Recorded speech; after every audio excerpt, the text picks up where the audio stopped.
आता आम्ही लोकांनी हायवे 66 सोडलाय. JSW चा जो राईट टर्न आहे तो टर्न घेतलाय आणि टुवर्ड्स अलिबाग कडे आता सिंगल लेन रोड चालू झाला. इथे मस्त मस्त हॉटेल दिसत आहेत, मस्त मस्त सिनेरी वाला रोड आहे. पण ह्या रोडला खूप ट्रॅफिक असतं. सो आता इथून टिल रत्नागिरी आम्हा लोकांना सिंगल लेन रोडच भेटणार आहे. 4 लेन आता डायरेक्ट रत्नागिरी करून झाल्यानंतरच भेटणार आहे. सो आता आपली खरी कोस्टल कोकण जर्नी स्टार्ट होणार आहे अलिबाग बीचला पोहोचल्यानंतर. तर टोटल आता 100 किलोमीटर गाडी चालून झालेली आहे. आणि मित्रांनो तुम्ही ॲव्हरेज बघू शकता,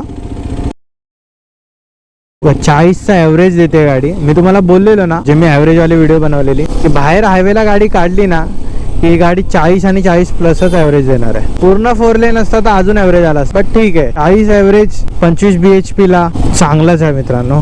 आणि ह्या ऑफरोडिंग वगैरे सकट तर मजा झाली आहे. पेट्रोल टाकून घेऊयात. पेट्रोल टाकलं नव्हतं निघाल्यापासून.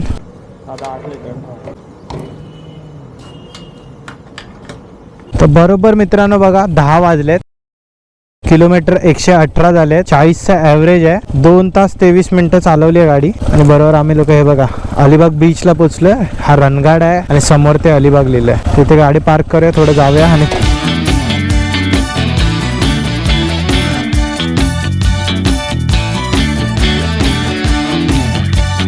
चला तर मित्रांनो आता 11:38 होत आहेत आणि आता आम्ही लोक दुसऱ्या बॅचला निघालो आमच्या राईडच्या. इथून आता आम्ही लोक अलिबागमध्ये होतो. अलिबागमध्ये नाश्ता वगैरे केला ह्या स्नॅक्स काउंटरवर, पोळी भाजी केंद्रावर. आणि मग इथून आता आम्ही लोक निघणार आहोत आगरदांडा जेट्टीच्या दिशेने, जे इथून आहे 45 किलोमीटर. चला आता बघूया रस्त्यामध्ये काय काय बघायला भेटतं आपल्याला.